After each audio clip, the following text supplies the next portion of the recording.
प्रेम से बोलिए सियावर रामचंद्र की जय। पवन पुत्र हनुमान की जय। आप सभी लोगों के इस धर्म दर्पण चैनल में स्वागत है। आप सभी लोगों के लिए मैं रामचरितमानस का मूल पाठ हिंदी में लेकर आ रही हूँ। ये उन सभी लोगों के लिए है जिन्हें अपने दैनिक जीवन, दैनिक क्रियाकलापों में इसको पढ़ने का समय नहीं मिल पाता है। अगर वो इसको सुन भी लें तो गोस्वामी तुलसीदास जी ने कहा है कि रामचरितमानस का पाठ अगर हम सुनते भी हैं तो इसका फल इस कलयुग में उसी तरह से मिलता है जिस तरह पढ़ने से मिलता है। तो आज का पाठ हम शुरू करते हैं। काम रूप खल जीनस अनेका, कुटिल भयंकर विगत विवेका, कृपा रहित हिंसक सब पापी, बरन न जाहि विश्व परितापी। वे सब अनेकों जाति के मनमाना रूप धारण करने वाले दुष्ट, कुटिल, भयंकर, विवेक रहित, निर्दयी, हिंसक, पापी और संसार भर को दुख देने वाले हुए उनका वर्णन नहीं हो सकता है। यद्यपि वे पुलत्स्य ऋषि के पवित्र, निर्मल और अनुपम कुल में उत्पन्न हुए, तथापि ब्राह्मणों के श्राप के कारण वे सब पाप रूप हुए। तीनों भाइयों ने अनेकों प्रकार की बड़ी से बड़ी कठिन तपस्या की जिसका वर्णन नहीं हो सकता। उनका उग्र तप देखकर ब्रह्मा जी उनके पास गए और बोले, हे तात, मैं प्रसन्न हूँ, वर मांगो। करी बिनती पद गही दस सीसा, बोले वचन सुनहु जगदीसा। हम काहू के मरहि न मारे, बानर मनुज जाति दुई बारे। रावण ने विनय करके और चरण पकड़ कर कहा, हे जगदीश्वर सुनिए, वानर और मनुष्य इन दो जातियों को छोड़कर हम किसी के मारे न मरें, यह वर दे दीजिए। एवमस्तु, शिवजी कहते हैं कि मैंने और ब्रह्मा ने मिलकर उसे वर दिया और ऐसा ही हो, तुमने बड़ा तप किया। फिर ब्रह्मा जी कुंभकर्ण के पास गए। उसे देखकर उनके मन में बड़ा आश्चर्य हुआ। जो यह दुष्ट नित्य आहार करेगा तो सारा संसार ही उजड़ जाएगा। ऐसा विचार कर ब्रह्मा जी ने सरस्वती को प्रेरणा करके उसकी बुद्धि फेर दी, जिससे उसको 6 महीने की नींद मांगी। गए विभीषण पास पुनि, कहेहु पुत्र बर मांगू, तेहि मांगू भगवत पद कमल अमल अनुराग। फिर ब्रह्मा जी विभीषण के पास गए और बोले, हे पुत्र वर मांगो। उसने भगवान के चरण कमलों में निर्मल, निष्काम और अनन्य प्रेम मांगा। उनको वर देकर ब्रह्मा जी चले गए और वे तीनों भाई हर्षित होकर अपने घर लौट आए।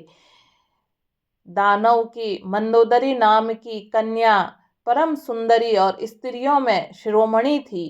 मई ने उसे लाकर रावण को दिया।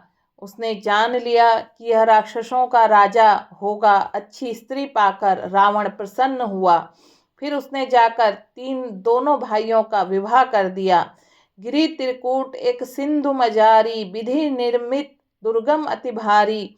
सोई मई दानव बहुरी संवारा, कनक रचित मणि भवन अपारा। समुद्र के बीच में त्रिकुट नामक पर्वत पर ब्रह्मा का बनाया हुआ एक बड़ा भारी किला था।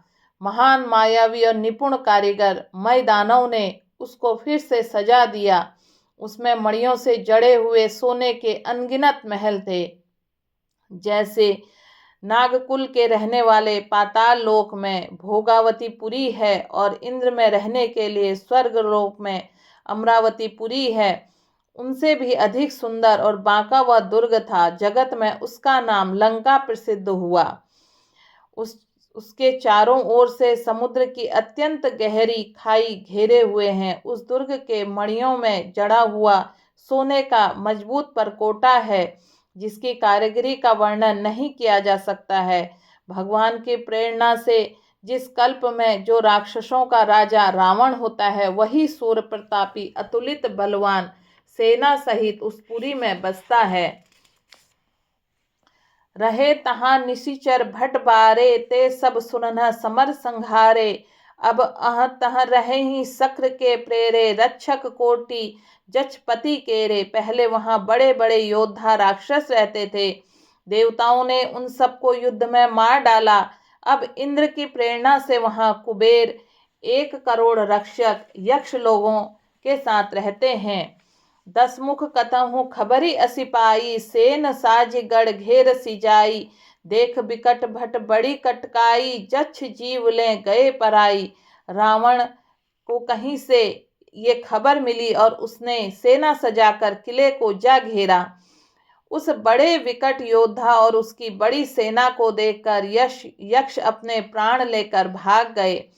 फिरी सब नगर दसानन देखा, गयऊं सोच सुख भयऊं विशेषा, सुंदर सहज अगम अनुमानी, की नहीं तहाँ रावण रजधानी। तब रावण ने घूम फिर कर सारा नगर देखा, उसके स्थान संबंधी चिंता मिट गई, उसे बहुत ही सुख हुआ। उस पुरी को स्वाभाविक ही सुंदर और बाहर वालों के लिए दुर्गम अनुमान करके रावण वहां अपनी राजधानी कायम की।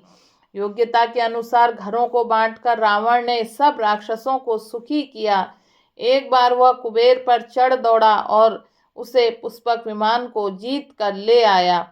फिर उसने जाकर एक बार खिलवाड़ में ही कैलाश पर्वत को उठा लिया और मानो अपने ही भुजाओं का बल तोल कर बहुत सुख पाकर वह वहां से चला गया।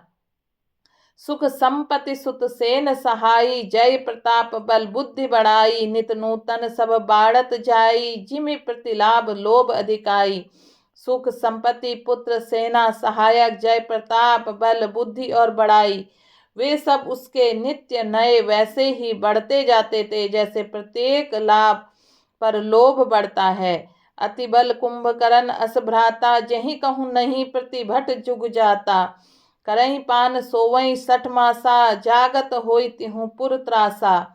अत्यंत बलवान कुंभकर्ण सा उसका भाई था, जिसके जोड़ का योद्धा जगत में पैदा ही नहीं हुआ। वह मदिरा पीकर 6 महीने सोया करता था। उसके जागते ही तीनों लोकों में तहलका मच जाता था।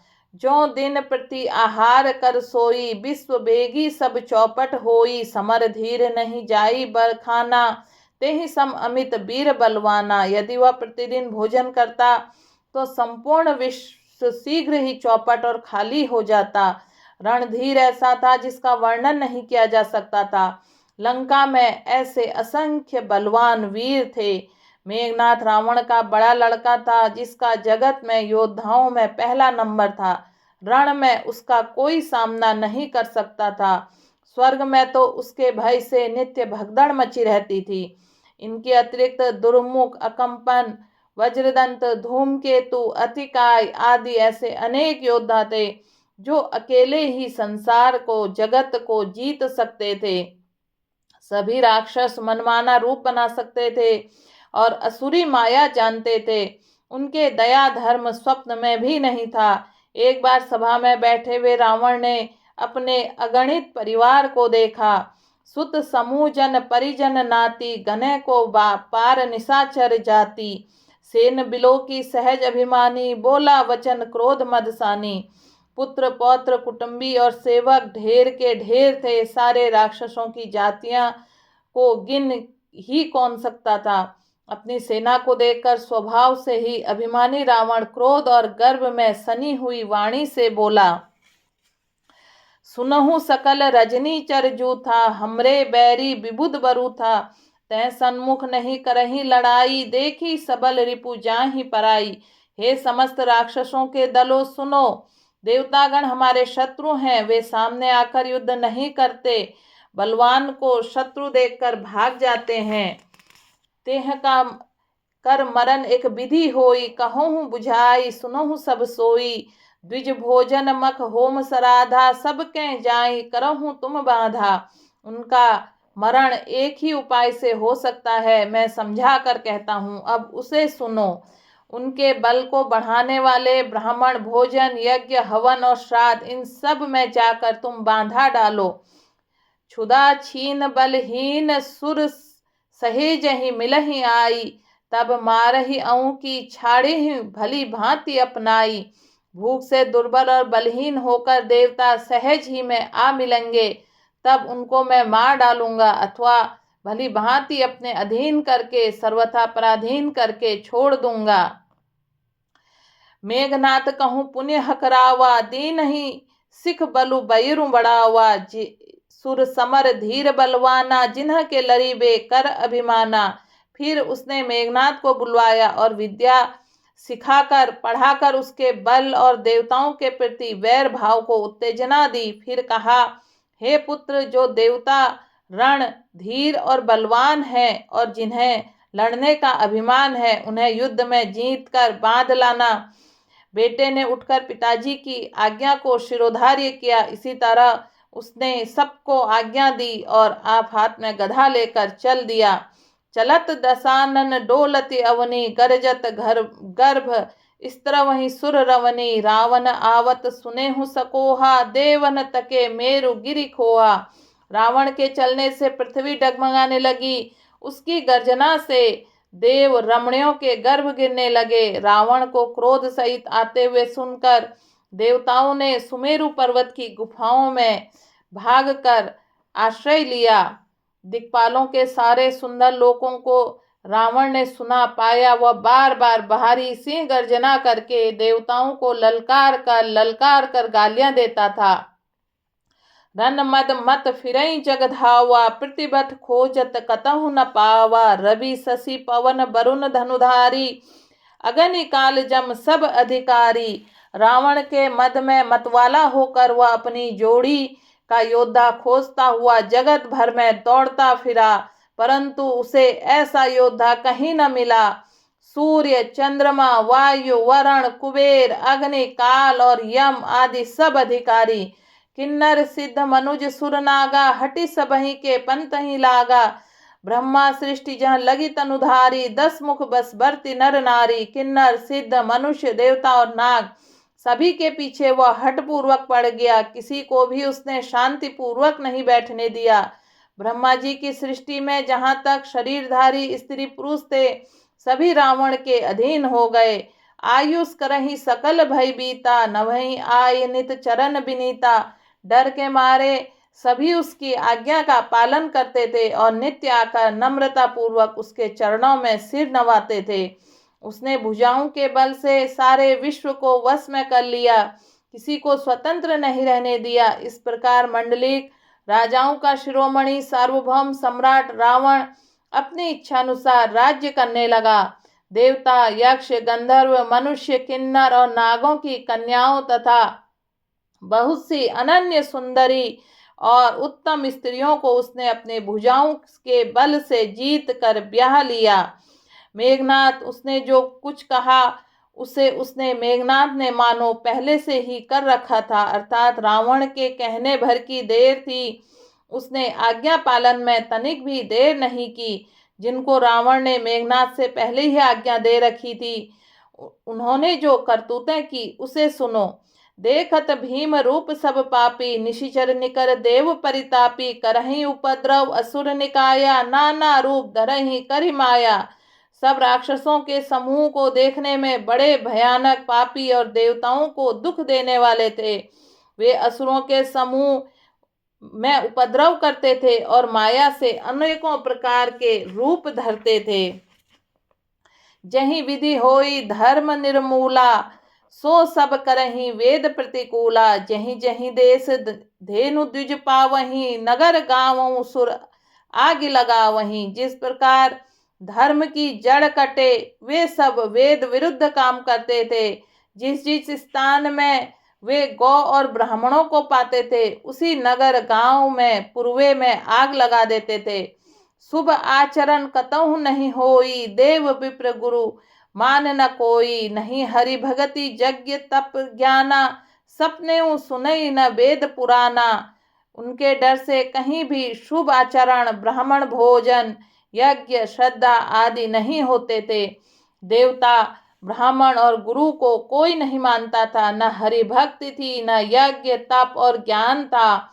वेद और पुराण तो स्वप्न में भी सुनने को नहीं मिलते थे। जब जोग विराग तब मख भागा, श्रवण सुनई 10 सीसा। आपनु उठी धावहि रहे, न पावई धरई सब घालई खीसा। अस भ्रष्ट अचारा भा संसार धर्म, सुनई नहीं काना। तेहि बहुविधि त्रासई देश निकासई जो कह वेद पुराना। जप योग वैराग्य तप तथा यज्ञ में देवताओं के भाग पाने की बात रावण कहीं कानों में सुन पाता तो उसी समय स्वयं उठ दौड़ता, कुछ भी रहने नहीं पाता, वह सबको पकड़कर विध्वंस कर डालता था। संसार में ऐसा भ्रष्ट आचरण फैल गया कि धर्म तो कानों में भी सुनने में नहीं आता था। जो कोई वेद और पुराण कहता उसको बहुत तरह से त्रास देता और देश से निकाल देता था। बरन न जाई अनीति घोर निशाचर जो करही, हिंसा पर अति प्रीत तिन्ह के पाप ही कवन मीति। राक्षस लोग जो घोर अत्याचार करते थे उनका वर्णन नहीं किया जा सकता है। हिंसा पर ही जिनकी प्रीति है उनके पापों का क्या ठिकाना। एक बार प्रेम से बोलिए सियावर रामचंद्र की जय, पवन पुत्र हनुमान की जय। आज मास पारायण का यहाँ पर छठा विश्राम पूर्ण हुआ और इस तरह मैं आप लोगों को इस जो राम कथा है रामचरितमानस को पढ़कर सुना रही हूँ। मेरा ये आप सभी लोगों के लिए, उन लोगों के लिए एक छोटा सा प्रयास है जो बुजुर्ग जन हैं, घर में रह के पढ़ नहीं पाते हैं, बैठ नहीं पाते हैं, जो बिस्तर में लेटे हुए हैं।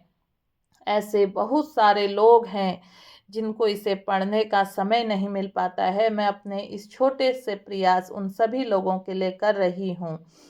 जब मेरे अपने पिताजी बिस्तर पर पड़े थे तो उस समय उनको ये पढ़कर सुनाई थी, तो वहाँ से वो बिल्कुल भी केवल सुन पाते थे। 1 महीना वो रहे अपने इस बिस्तर पर, जिसकी वजह से मैंने उन्हें सुनाई और वहीं से मुझे ये समझ में आया ऐसे बहुत सारे मेरे लोग हैं जो पढ़ नहीं पाते हैं, बेड पर पड़े हुए हैं, लेकिन वो सुन पाते हैं, इतना ही काफ़ी है। इसीलिए गोस्वामी तुलसीदास जी ने कहा है, जो इसे सुन मात्र ले वो शायद कई कर्मों के बंधनों से मुक्त हो जाते हैं। अगर आपके पास रामचरितमानस का ये पाठ धर्म दर्पण की तरफ से आ रहा है तो धर्म दर्पण ये प्रयास उन्हीं लोगों के लिए कर रहा है जिनको अपना समय रहते इसको सुनने का या इसको पढ़ने का समय नहीं मिल पाता है।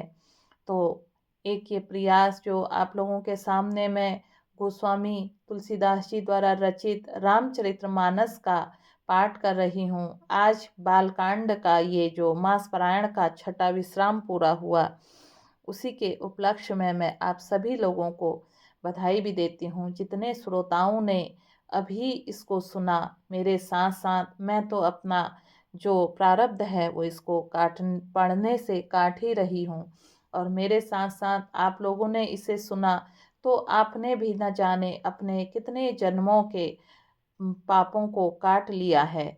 आगे को हम सभी का भगवान राम कल्याण करें। बड़ा आनंद आ रहा है इनके इस पाठ को करने में और पढ़ने में, मन अभिभूत हो रहा है। सुबह जो समय है ये पाठ मैं केवल आप लोगों के लिए पढ़ना मात्र है करके नहीं पढ़ रही हूँ। इसका जो विधि विधान है उसी विधि विधान से प्रातः काल मैं इस पाठ को पढ़कर आप लोगों के सामने लेकर आती हूँ और जो लोग भी इस पाठ को सुनते हैं कहीं ना कहीं वो अपने कष्टों से मुक्ति भी पाते हैं। इसमें बहुत सारी ऐसी चीज़ें हैं, बहुत सारे ऐसे दोहे हैं जिनके बारे में मैं आप लोगों को बीच बीच में बताते रहती हूँ कि अगर आप ये दोहे पढ़ लें तो या ये दोहे आप कर लें, इस चौपाई को पढ़ लें तो आपको उन कष्टों से मुक्ति मिल जाएगी। जैसे अगर बच्चे का मन पढ़ाई में नहीं लगता है उसके लिए भी मैंने आप लोगों को एक चौपाई दी थी और वो चौपाई अगर बच्चों को आप सुना भी दें तो उस चौपाई से भी आपके बच्चों का मन पढ़ने में लगेगा। अगर हमारे जो मन काम में नहीं लगता है, हमारे अंदर धैर्य नहीं है, तो उस समय अगर हम इस चौपाई को कहें, धरनी धरहि मन धीर कहाँ बिरंच हरिपद सुमिरूं, जानत जन की पीर प्रभु भंजहि दारुण विपत्ति। तो हमारे श्री हरि इस दुख को अपने ऊपर लेकर हमें अपने दुख से मुक्त कर देते हैं और हमारे कार्यों में जो भी बाधा आई रहती है उस बाधा को दूर कर देते हैं। तो एक बार आप सभी से कहूँगी, प्रेम से बोलिए सियावर रामचंद्र की जय, पवन पुत्र हनुमान की जय। आज का पाठ मेरा पूर्ण हुआ और मैं आप लोगों से आज के पाठ के बाद अनुमति लूँगी कि हम इसमें छठे विश्राम के बाद आगे के श्लोक को शुरू करें और सब आप प्रेम पूर्वक इसको सुने, अपने इष्ट बंधु बांधव इन सब को धर्म दर्पण चैनल से जोड़ें ताकि हमारे साथ साथ उन सब का भी जीवन सुंदर बने, अच्छा बने। यही मेरी आप सभी से हाथ जोड़कर निवेदन है। हम अपने इस समाज को, अपने इस प्रकृति को कुछ अच्छा देकर यहाँ से जाने की कोशिश करें। एक बार प्रेम से बोलिए सियावर रामचंद्र की जय, पवन पुत्र हनुमान की जय। बोलो सियावर रामचंद्र की जय।